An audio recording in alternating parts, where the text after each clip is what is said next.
Kasi sandukjariba thoramasi Diamond Radio na sandukjaba Crime Reports.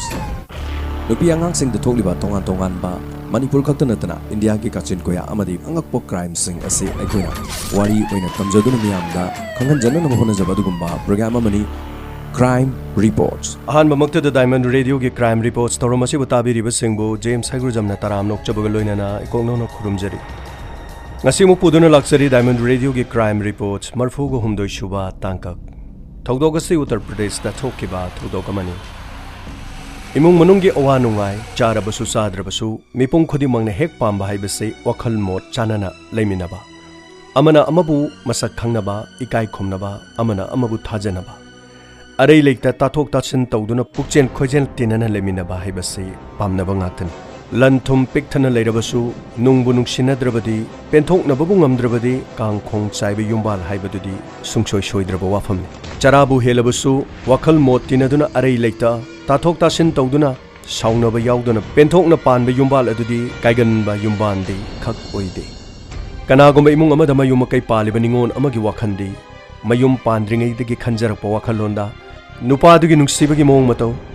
mahakna wajaba senabiba pamjabagi hairurabadi punsida mahakka sungkat khanaroidobagi wakhanda adomakhane pat tatpa makai nungsinarabasu pamukanda nungsi minok noktuna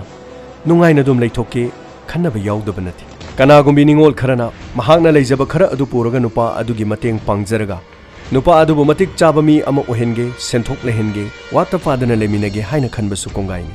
Kanagumba kharana asuk wana horokbabu paisa paiba amada leiraga loire asumna khanbasu yaudabanati. Adubu khalluba aduga oirakliba aduga mapa chanadaba haiba sini loriba wafamde masisu yaudabanati. Thajurudabi lekai leiba ningol amana mayamga iman manadana mayum makai pan khraga nungai yaifana pangai so dumak leiba yaw khanghoudaba thogdok kaya da amuk thajarudaba thogdok kaya thohali taibang miyoibagi punsida haugat kangkhat pangamdraba mapuroibabu amadi masa singbu pijat pithak ngamnananabagi damak ayuktagina numit taba phawba angamba kupnom suduna migi thabak suduna natraga factory da chekonda migi marong masingda thabak sururuga asonba mapuroibabu hingnananabagi damak hidak langthak leiba Sana thaknabagi honaba masa singi mahi masing tamnananabagi damak wana honajaduna hingba imung kaya su leitaba nati. Dharma su kaijadabi migi minok miyengi wangmada tarang tarangba mani muktagumnabi ningo nupi kaya su ngasigi male masida leitaba nati. Adubu asigumba khudong chaba kaya asidagi masagi khondona humang man phangningdana keja mogjana migi oija oithakta masagi leijaba pumba manghallaga masa khakki khallaga tonganba khongpham amada chatkidabasu yaudaba nati. Nainaningai oiba wapong ngaktani khannabada nainabada loiba nairaru thokli thodok kaya ama tholakigani hek wakhal amadi pukningbo laksinba ngamdriba phawada miyoiba singna loina khangi madudi migi asoibadi hektamak puthokpa ngami aina tawbadi pak khangba ngamdabasu adomak yawi adubu phibamna matamna purei namduna laiming lobugum thangjilluraba khongthangda thangthokpa yadaba khongpham amada punchi chuppa chaina phanghoudaba yaudaba nati mi haluba mi adudi aingi mi hatnabana farsi tawduna hali adubu mi haluba mi adu farsigi sagaida kaduna hatka doriba mi adudi kanano mahakti aina thamba mi hatpa amani adubu mahaksu mi hali adubu mahakti dandi fangde maramdi madu mahakki thabaknani ngasigi thogdok asi Uttar Pradesh ki mapam amada thokiba thogdok amani imung ama lerami imung aduda mahakki nupigi maming Susma kawi machanupi Priya chahi 12 rom surabi ama lerami amadi machanu Rahul chahi 9 rom suraba ama sulerami imung asida leiba Susma gi nupa Rajan mahak migi thabak ingkhang suduna imung pubu ngamnanaba honarakpa miyoi amani mamai thangda sumna thabak ingkhang surakpada chahi kaya surakpa asidagi khanghoudana mahakki masada anaba amana sontharaki mahakki anabagi layong adu karino haiba khangba ngamnamde asumna sel thum leiraktaba asina anaba phawbada karino haiduna yengthokpa ngambagi khudong chaba mangonda lekhide thabak ingkhang suba nomba chatpa ngamkhidabana mahak yomda leiba taki hingdabadi yade Sadabasu yade machanupi Priya amadi Rahul gi mahi masing tamhananaba honadabasu yade imung adu yamna awaba phibam amada laki kari tawsige tawpham amata khangdana makhoi kangaunaki imung adu gi phibamda nungsinana leminaba matai manaw onsinaduna kapminaba taraki mamai thangda Rajan gi nupi Susmana hairaki mahakki luhongbagi Mangal Sutra amadi sanalupa khare yauriba sikai thoktuna imung manunggi asenba si sijanasi sanadi kona saraga loire haibo wafam sing haudoki adubu Rajan na wafam adu yakide maramdi Mangal Sutra se Nangi egi nungsibagi lupinni Masitadi kaithokpa haibasi tobiganu haiba wafamsi mahangna yamna kana tingki Masigi makha tarakpada nongma khabarda advertisement ama thengnaki Advertisement aduda nupa nupi tailoring haiba fi tuba lonba haiba asigumba nupi khara pami haiba wafam khabarda thengnaki Masigi wafam asi Susmana Rajanda haudoki atu khabar sida tailoring haiba mi khara pamen hai adu thabak se ai yauge adu nangna yaragadi ai thabak si yauningi matam aduda Rajan hairaki Susma aidi nupi ne thabak chatpase aidi pamde tangai mafadana aina phamungda taduna leirabanina wafam adu nangna haudoruklibani haibada ai khangi adubu ai kari haigadabano khangdi puningdo yamna sonthabiganu aina thabak chatkadoribase imung asigi khajik tongorbasu mateng pangnanabani yamna lapa mafamsu natedana aduga tailoring de ai hana dum yumda leiringadi tawre ai loina hei ayuktagina numidang waram khwaktani ado sida chalagadi angangsing gi mahi masing tamba amadi chaba thakpagidi kharadi dum mateng pangnaba yaganeba adu nang wafam si yaro ai masi thunam ta chanaba dawgeba masigi makha tarakpada Rajan na yaningda karidi upai le mahaki nupina haibo wafam adu da mahana yaram thabak adu mahaki nupina chatuna mafam adu da apply tawki amadi thabak asi yaraki amadi wafam asi Susmana Rajan da harau na thabak adu yare haiduna tamki masigi makha tarakpada mahak thabak kaba hoki achauba community hall amada mioi chahum henbana nupa nupi punna tailoring gi thabak adu tawrami thabak adu yamna kanba thabak amadi oirami haibadi ayuktagi hauraga numidang wairam phawbadi tailoring gi thabak asi yamna kanna mafam adu da surami Susma thabak sufam adu da mahakpu thabak suminari basingna thabak yamna fai amadi mahaksu yamna afaba mi amani haina yamna thaganarami thabak sufam adu gi manager nasu Susma bu mahaki thabak tawba adu da yamna section na thawai yauna honaba adu da yamna thagat kirami yumdana Rajan phamungdagi thoina chathokpa ngamdaba mi amani macha ani aduna school chatpa amadi Rajan na yum sangba haibadu asumna adumak tawki asumna Susma mafam adu da thabak tawminari ba mioi singa mahakka loina mak khangnaраklami makoina thabak suri badu da paisa hena phangninglabadi hena thabak subagi ayaba sulerami mi ayamba chanagrabasu Susma na thabak hena surami maduna imung manung pubada hena mahakna sen phangjarami masi mahaki imung da so kanaba amoiki nongma numidang wairam ama machanupi Priyana imung manungi thabak torami Susma thabak halaki halakpaga masa sing adu koksinduna masa sing kupna yengsilami school da kari tawi kadai da kari soiba yawi kanaga kari hainai haibana chingba mama ama oibagi masa sing adu yamna wana senajaram maramdi ayuktagi chathokiba sina numidang wairam phawbudi masa singa mahako unaba phangdaba maramna masigi makha tarakpada mahangna mahaki nupa Rajanda Susma na haiki yum sida na thanda leibase nungbudi ham nungairamo adu aisu thabak chi chatte yadadana chatpanina nang aibudi waroganu ko yumgi khajik tang mateng pangnana bana honabani matamadu da Rajan na khomlaki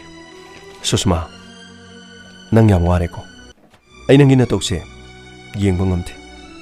kairo le kai sida na sungna manabi sing loina makyum dale aduga makoi gi nupa sing na thabak suba loina chale adubu akhoi gi dikadai aina phamungda dum pattana dumak leire nangna talakpa paisa na akhoi bu nangna thakle aigi karamba ira lekhiduna isorna ibu su wahalibano haibase ai khangde adubu masi punumakse isorna ingonda dandi ama oina pirabasu nangbudi wahalle nang warogunu ko Susma asumna Rajan na hairakpaduda Susma gi mamitagi pirang sinthaki karino haibiribadubo adumna haibigano karigi aibu ikhaiba pibiribano masi aigi tawpham thokpani nahak aigi ipuroibani aigi isorni karigumba ina nahangna nahariba sumna naduna phamungdo leiramba tarabadi nahaksu aina tawriba sumna soiduna torum loidra karigidamakta haibiribano nupa nupi ani leminaba haibasidi amana magi mateng pangmani adubu aina honaribase mapung phabadi nati aina ngamba kharadang aina honajabani asumna mapuribagi maphamda hairami amadi matai manau ani onsinaduna kaminaki masigi makha tarakpada Susma gi office da thabak tawminaba Susin kawba mioi amasu mafam aduda khangnaki amadi thabak tawfamda Susin hairaki ekhoigi babi Susma je thabak yamna kaliko ekhoni somujabada mafam sida thabak suri basing siga manade hajariba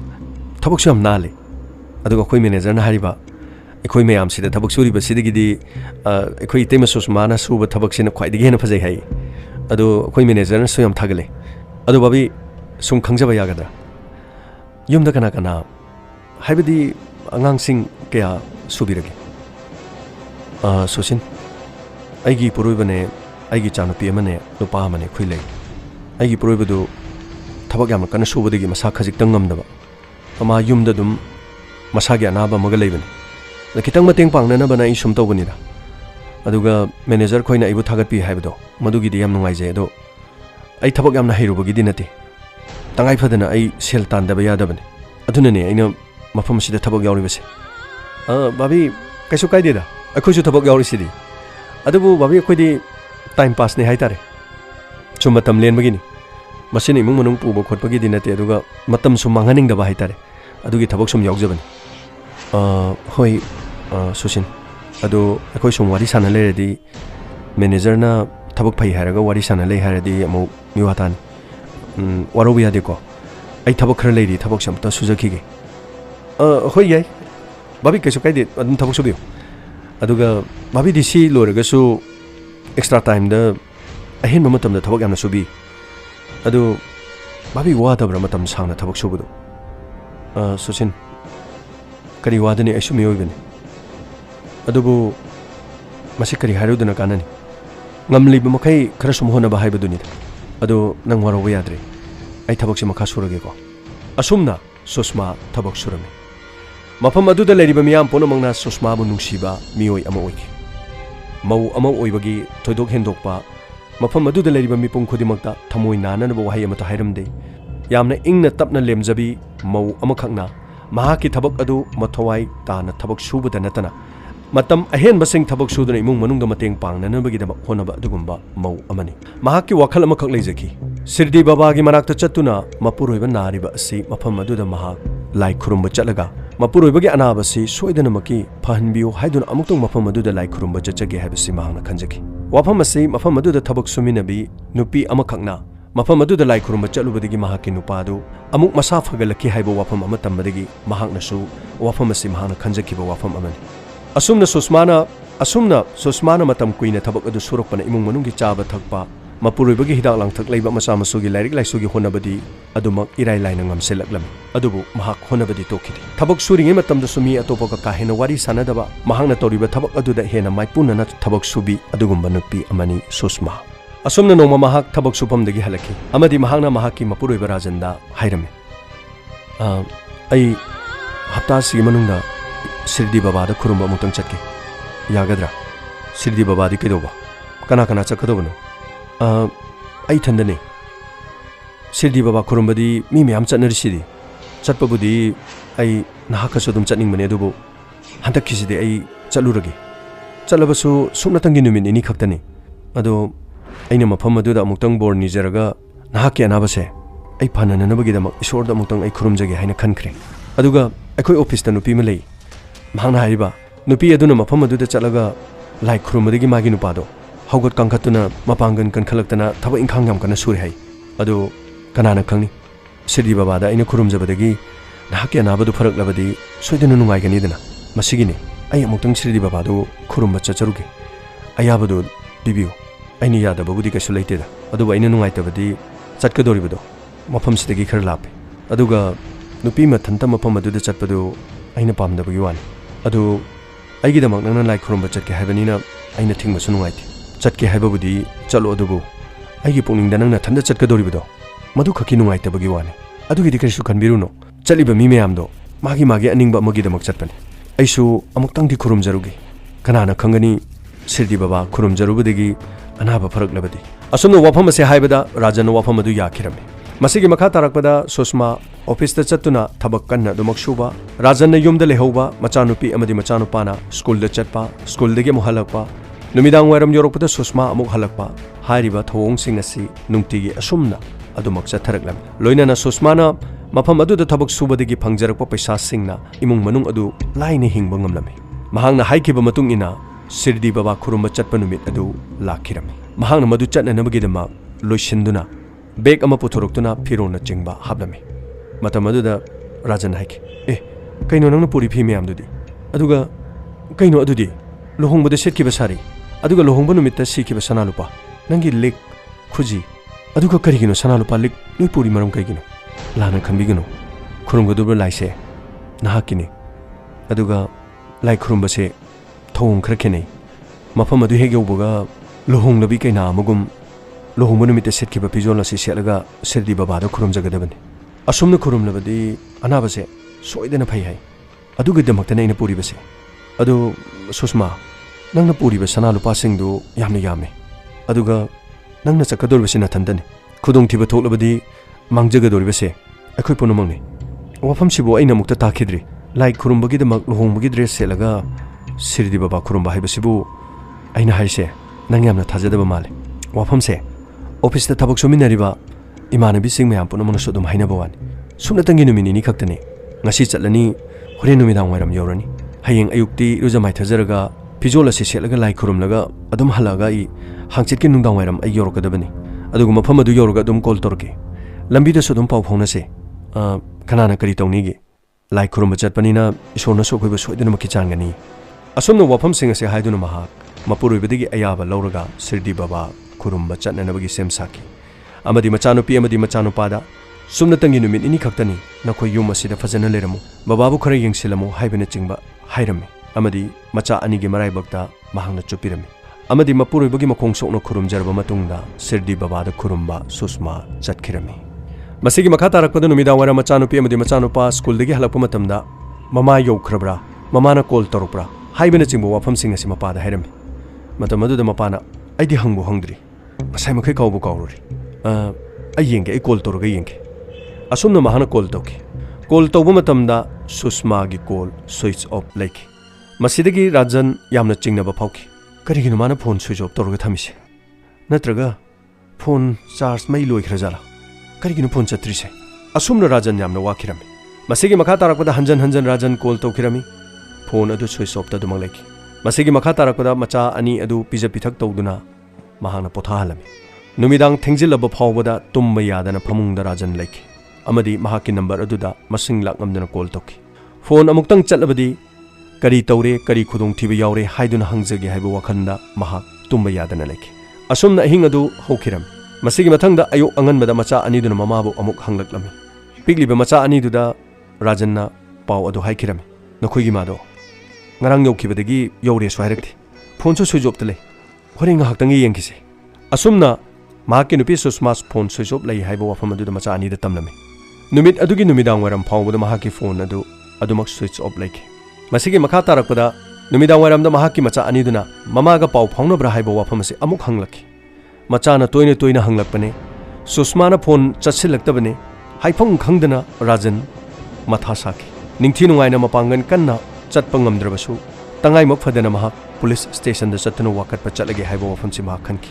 masa ngamdana police station tana lakhira amadi police ta mahana wakalam nupi du maming kariba sab susma bai photo di obiro pro asap sida lejere photo di lejere sa ngasi ga numini ni di sure aduga karigino matam si thengdana laisibo sab thabak chatkibadu da phone me yaudabra na khanbagini sa adu phone सुमाना तौरकद्रना अखोई याम कन गाइबने मा यौरगा हैरके हैरसु हैरंबा अदु सुम phone फाउनखिद्रना गाइबदि नुमिन इनि सुदोख्रेसा मासे करी करी नंगा नुंगाइने द बखना चैनबा थोकप लेब्रो सब अदुगुम मत लेते इमुंगसे मांगना पुबने करी इमुंग मांगना पुयदि सब आई थबक याम कन सुरंबा मी मने अदु इसागे अनाबा म लेबदगी ऐसे हंतक मरकसे फमुंगदगी का हेने हेंदोक्त्रे इमुंग मनुंगी चाबा थकपो वालकपदगी मांगना अखोई मफम से खर चलगा लेबा मफम अमदा टेलरिंग यावने मफम अदुदगी फंगप पैसादुना इमुंग मनुंग अखोई अदमक नुंगाइना अदुम हिंगे अइगे अनाबसिगिदमक सिरदी बाबा खुरुमबा चटके हाइदुना अइंगोंदा माना हाइरकपदगी अइना अयाबा पिखिबने अइनदी नुपा अमतसु यावदि नथंदा चटपा नुंगाइरो हाइबा वफमसे मंगोंददी हाइखिबने अदुबु महाना नुमिनिनी खक्तनी फजौरुरगा लाइ खुरुमलगा हलके हाइबा वफमसे हाइकिसा माना सेन ताले हाइबदुदा सेन तालगा नंगना सुफमुंगदा सुम नादना लेरबनिना अतोप नुपा अमगा मरी लेनदन चेन खरजालने नते नते साब अदुगी वफमदो हाइबिगनो साब आइगे नुपीदे दुमाइना तौगदब नुपी नथि सुषमादी थमो यामना सेंबो नुपीनी महाना कइदोंगैदा दुमा थबक तौरoi होय अदोमना दोंगी नुपीबु थाजबा हाइबदुदी अदोम लेबिरंगनि अदुबु थबक आइसे सिंगाक्तनी थाजबा कयादगी थाजरक्तबा ओइरमलोइना खनबदगी ओइरक्पा ओइरमगनी खनबसिना ओइहौदबा समाइना दुम थोकपसु यावि हारिबा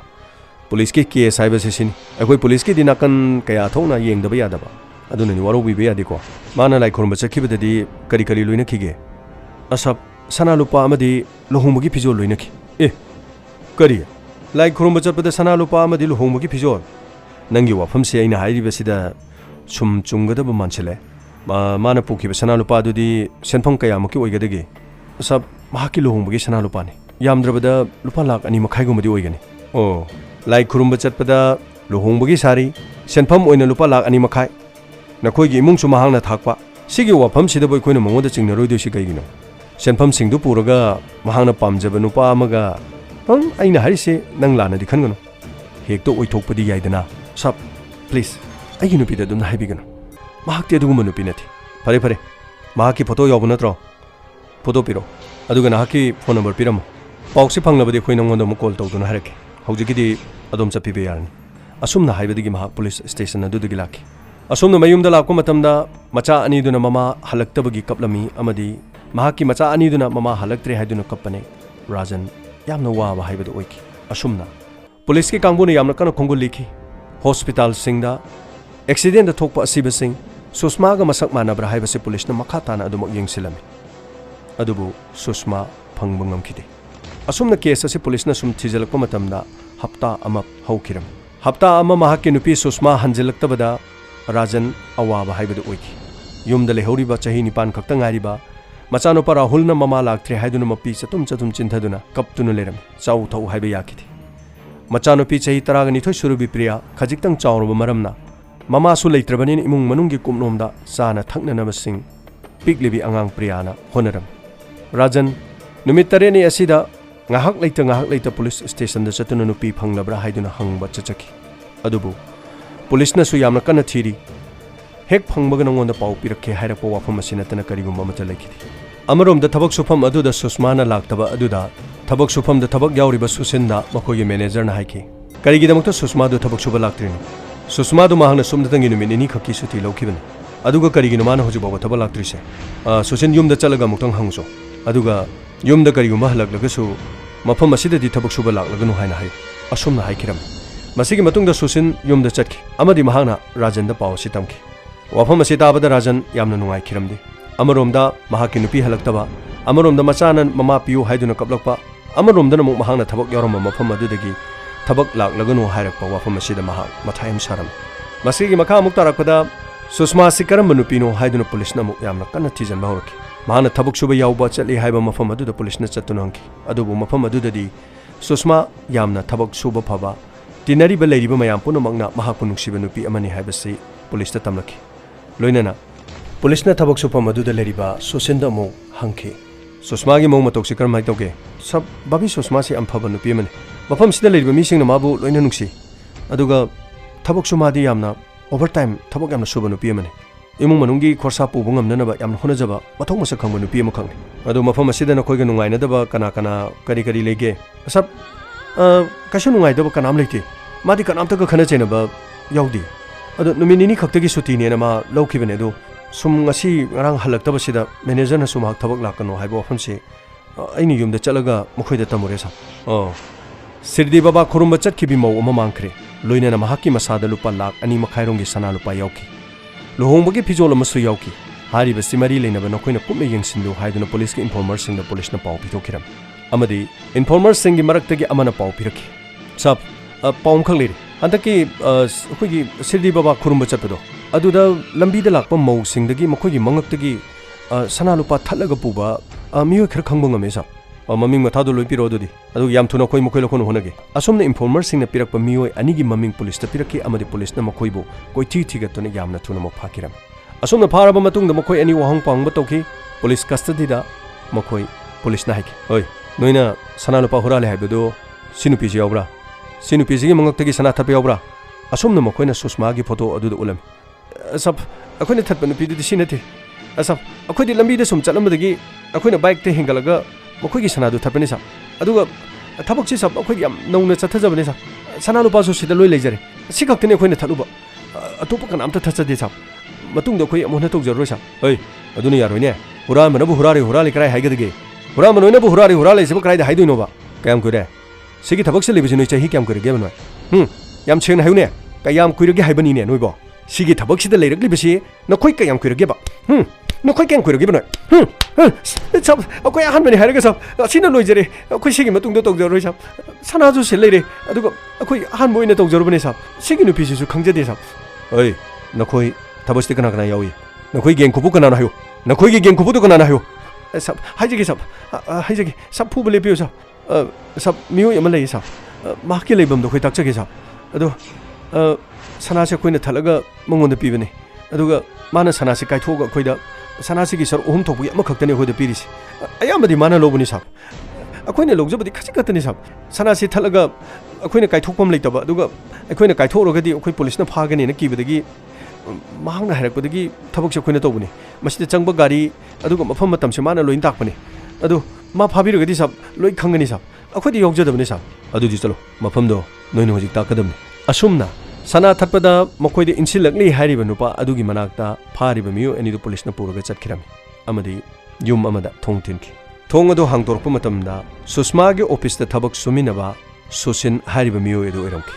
police na susin phaki susin bo wahong pang toki amadi custody da yamna thina purami ayo hojikti pharabani na chumbadulo hairodana nangbu case asida karimti yaudabagi mongda tokidaine akhodi ahan manumita nangse chingna khrabani nangi miyeng nayeng aduga nahaki call record se aikoini yama kupna thigat khraba chingna dunu lebin masidagi horan basing asi phar matungda nahaku chap chaba sakhi amaga loina phagi haidunu ngarakani numit aduda nakhoigi susmana yauriba office asida leiba mi kana kana sirdi babada lai khurumba chatke haibase location na khoina loini yenglabani hojikti makha tarakpada mo sanagi case da nang mukchenare dana karigumata chenpham leitrabani susmana numit aduda sirdi baba lai khurumba chappa numitasu nangi office adudagi nangsu sirdi babada lai khurumbagi damak chatnanabagi suti lawi habase akoi khanglabani yamna sengna hayo akoina taptana phudringai dane nangna sengmasing lo haidogadi nang kharfani hayo asomna pharak liba social da police na wang hangki social na harake sab aya sengmudu haijage sa akoi gi thabak subam da babi susmana thabak yamna surami mahaki mawong matokse khoi gi thabak suminariba miyo khodi mona mahakpu loina nungsi mahak yamna supaba nupi aman adubu nongma mahangna thengmada thabak surami aina changsinduna mongonda hange babi yamna thengabuk thabak som suri sibu nong phadokti kharanga na sudum yumda chalu yumda su babi lakti na ngaina badu wanaramgani ai thabak hina subagi nate ai se ai numit ini lai khurumba chatkadori ai sirdi baba lai khurumba chatkani sathokodori ba numito aina numit ini suti lobudugi numit ini dugi ahenba thabak tuni aina suramni base halaklagasu numit ini do mangjadana ba haitare adugi thabak surini o sidi baba khurumba chatoiba adudi yam bhaina adu sidi baba de akana ge damakta khurumba chatoiba aigi nu pagini phamungda na aduna lebedu yamna kuire sidi baba amtang khurum lebadi soidana na ba si phagani na office ta thabak sumini bisingna so haire ai amutang chatkena khalle matamadu da sosena pok phattabagi wafam amaka khanbaga loinana mahangna susma da haijinki babi adudi yam pharini aisu chatkadoini mafam adu da chatpado khoi mi ani suradi nungai redana ko haibadi khoi khangna chana ba sum chatlagadi mafam do kitang tambani na ching ka doini chamina nan le di nungai redana ko babi o nang chu chatkadoiro nang di karigi nati akhoi di na oibani na sum sidi baba da punche nungsangna ana yaudaba aduga matung tarpo punsida nungai yai phabo ijage nu khurumge tobani o adubudi karisu gaidi o nangsu chatkaneba adudi yam phareni akhoi dum chapminaba khongloi oibe yare adu babi wafam daijege babi na lai khurumba chatkada boiredi lai khurumba chatkada numitu da babi gi lohonggi sarido madu sepiro aduga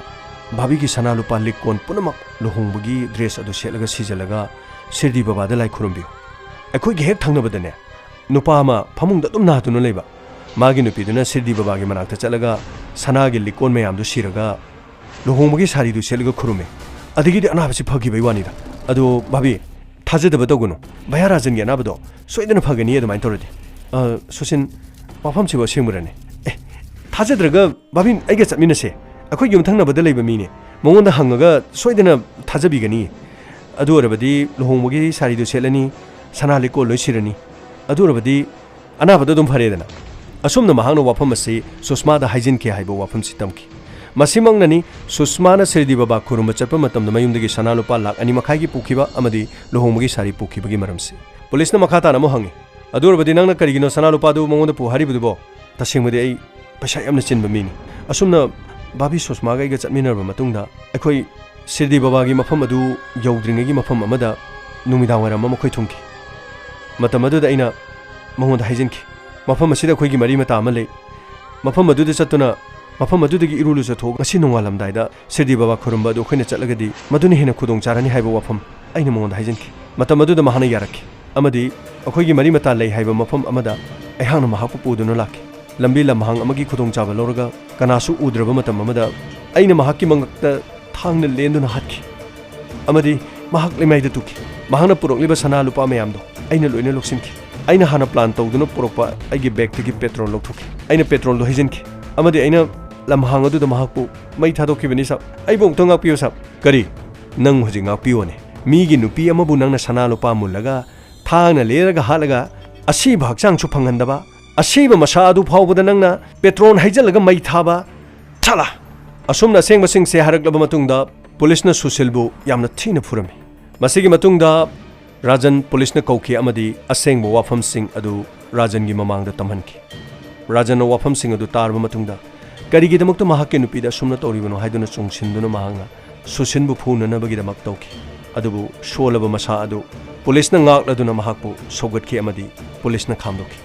ꯏꯆꯝ ꯆꯝꯅ ꯂꯩꯖꯔꯝꯕ ꯂꯥꯏꯔꯕ ꯏꯃꯨꯡ ꯑꯃꯗ ꯑꯅꯥꯕ ꯑꯃꯅ ꯎꯄꯥꯏ ꯂꯩꯖꯗꯗꯨꯅ ꯐꯃꯨꯡꯗ ꯇꯥꯗꯨꯅ ꯂꯩꯔꯕ ꯃꯤꯑꯣꯏ ꯑꯃꯒꯤ ꯅꯨꯄꯤ ꯑꯃꯈꯛꯅ ꯏꯃꯨꯡ ꯑꯗꯨ ꯄꯨꯅꯅꯕꯒꯤꯗꯃꯛ ꯍꯤꯡꯕ ꯉꯝꯅꯅꯕꯒꯤꯗꯃꯛ ꯋꯥꯅ ꯍꯣꯠꯅꯖꯗꯨꯅ ꯂꯥꯛꯄꯗ ꯑꯁꯨꯝꯅ ꯁꯤꯔꯗꯤ ꯕꯕꯥ ꯈꯨꯔꯨꯝꯕ ꯆꯠꯂꯕꯗꯤ ꯃꯍꯥꯛꯀꯤ ꯃꯄꯨꯔꯣꯏꯕꯗꯨ ꯅꯥꯕ ꯐꯔꯛꯀꯅꯤ ꯍꯥꯏꯕꯒꯤ ꯊꯥꯖꯕ ꯋꯥꯈꯜꯂꯣꯟꯗ ꯃꯍꯥꯛꯅ ꯁꯥꯒꯠꯆꯈꯤꯕ ꯑꯗꯨꯗ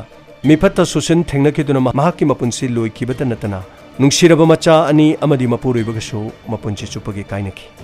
ꯂꯦꯝꯍꯧꯔꯤꯕ ꯇꯨꯡꯒꯤ ꯄꯨꯟꯁꯤꯗ ꯔꯥꯖꯟ ꯑꯃꯗꯤ ꯂꯩꯍꯧꯔꯤꯕ ꯃꯆꯥ ꯑꯅꯤꯅ ꯃꯇꯧ ꯀꯔꯝꯅ ꯂꯦꯟꯈꯤꯕ ꯉꯁꯤꯒꯤ ꯄꯨꯖꯔꯛꯂꯤꯕ ꯀ꯭ꯔꯥꯏꯝ ꯔꯤꯄꯣꯔꯠꯀꯤ ꯋꯥꯔꯤ ꯑꯁꯤ ꯃꯇꯥꯡ ꯑꯁꯤꯗ ꯂꯣꯏꯁꯤꯟꯖꯔꯤ ꯑꯐꯕꯁꯤꯡ ꯂꯧꯁꯤꯟꯕꯤꯌꯨ ꯐꯠꯇꯕ ꯅꯥꯀꯟꯗ ꯊꯝꯕꯤꯌꯨ ꯃꯤꯒꯤ ꯅꯨꯡꯉꯥꯏꯕꯗ ꯃꯤꯒꯤ ꯃꯔꯟꯗ ꯃꯤꯑꯣꯏꯕꯅꯕꯨ ꯀꯂꯛꯂꯧꯔꯕꯗꯤ ꯑꯋꯥꯕ ꯉꯥꯛꯇꯅꯤ ꯇꯥꯒꯗꯕ ꯄꯨꯛꯅꯤꯡ ꯂꯩꯇꯥꯕꯤꯌꯨ ꯋꯥꯈꯜ ꯐꯥꯊꯕꯤꯌꯨ ꯉꯁꯤꯒꯤꯗꯃꯛꯇꯗꯤ ꯖꯦꯝꯁ ꯍꯩꯒ꯭ꯔꯨꯖꯝꯅ ꯑꯃꯨꯛ ꯍꯟꯅ ꯈꯨꯔꯨꯝꯖꯔꯤ